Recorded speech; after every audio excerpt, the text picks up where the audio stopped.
Khan denied to the city of New York that he was an open defender of Osama bin Laden. Mr. President, having mainstreamed terrorism and hate speech, Pakistan is trying to play its wild card as the newfound champion of human rights.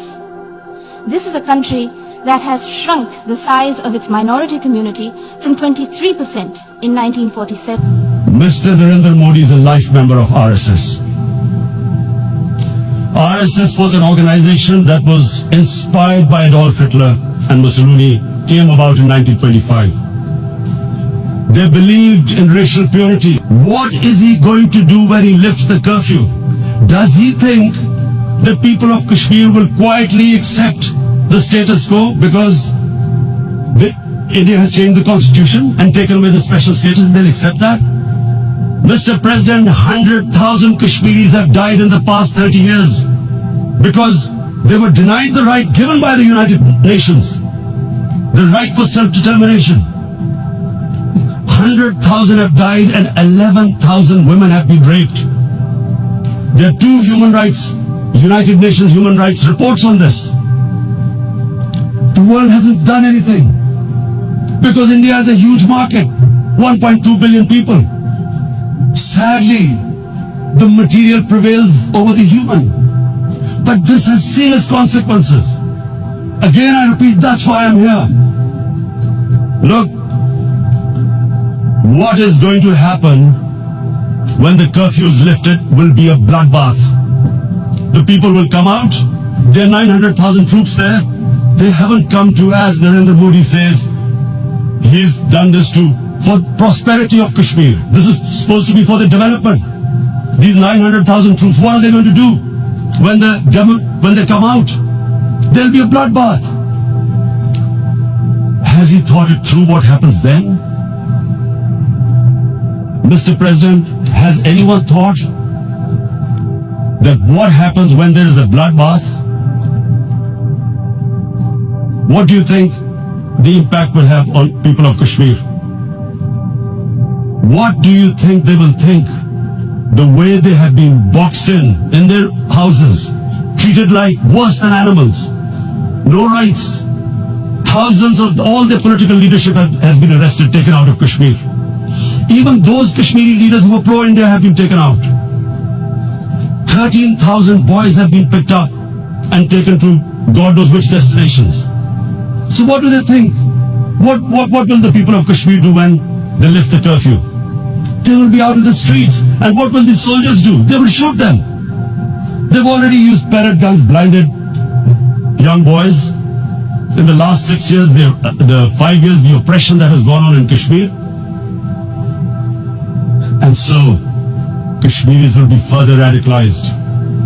Mr. President, there will be another Pulwama. And guess what? India will blame us. They're already blaming us. They're saying all this is happening because of Pakistan. One of their defense ministers said there are 500 terrorists lined up on the border to go in. Why would Pakistan send 500 terrorists when there are 900,000 troops? What impact are they going to make? What will they do? And why would? Don't we know that the moment there is some terrorist attack, all that will happen is there will be further cruelty and oppression of the people of Kashmir. We will just give the 900,000 troops to further crush the people of Kashmir. And then we'll give the Indian government an excuse that, look, Pakistan is a terrorist state, and this mantra that has gone on, Islamic terrorism.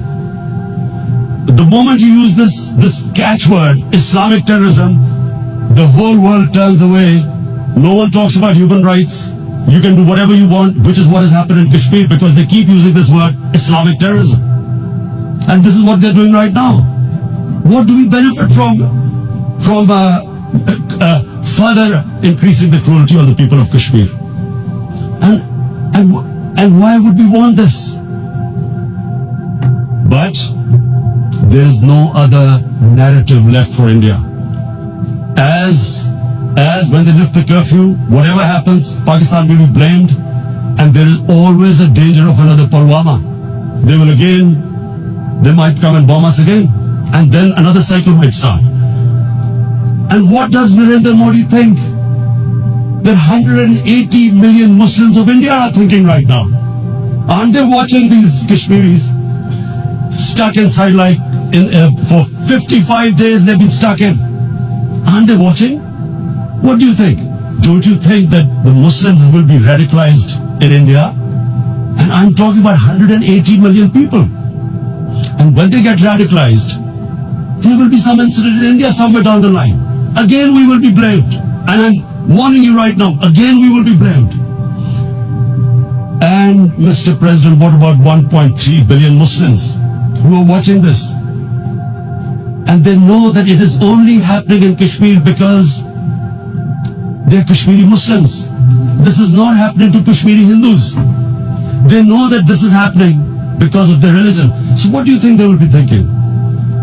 What do you think the Jewish community would think if they were, forget 8,000 Jews stuck like this? What do you think Europeans would think? What do we think?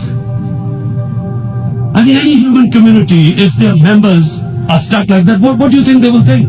Are we a children of a lesser God? Is it not going to cause us pain? And then, what will we do? I ask myself this question. And my belief is, La ilaha illallah, there is no God but one. And we will fight. And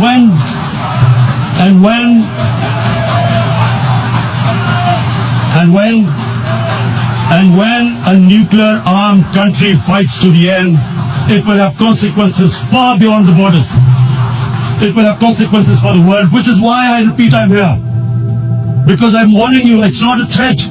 It's a fair worry that where are we headed? And I've come here to tell the UN, you've got to, this is a test for the United Nations.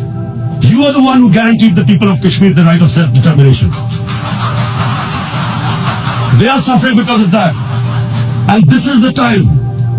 This is the time not to appease like in 1939 appeasement took place. This is the time to take action. And number one action must be that India must lift this inhuman curfew, which has lasted for 55 days. It must free all political prisoners, and especially those 13,000 boys that have been picked up. Parents don't know where they've disappeared. And then